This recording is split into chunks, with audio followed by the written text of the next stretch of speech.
Hi అండి, ఈరోజైతే night నేను ఎగ్ ఆమ్లెట్ అయితే వేస్తున్నాను. ఎగ్ ఆమ్లెట్ కోసము ఎల్లుల్లిపాయలు తీసుకున్నాను, ఎల్లుల్లి రంబలు తీసుకొని దంచాను, పచ్చిమిర్చి కూడా బాగా దంచేసి కొద్ది సాల్ట్ వేసి బాగా నేను హ్యాండ్ మిక్సింగ్ తీసుకొని బాగా ఎగ్గుని మిక్సింగ్ చేసేసాను. అస్సలాము అలైకుం వరహమతుల్లాహి వబరకాతుహు.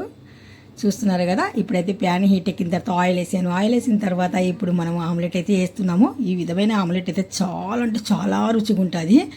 ఎల్లుల్లి రంబలు చాలా మంచిదండి బాడీకి, అందుకనేసి ఎల్లుల్లి రంబలు, పచ్చిమిర్చి, కొద్దిగా సాల్ట్, ఎగ్స్ వేసి బాగా మిక్సింగ్ చేసేసి వన్ సైడ్ అయిన తర్వాత ఇంకొక సైడ్కి అయితే తిరిగేస్తున్నాను. చూస్తున్నారు కదా, ఈ విధంగా అయితే కనుక నేను కొద్దిగా ఆయిల్ వేసి బాగా ఎర్రగా కాల్చాలండి ఆమ్లెట్ని.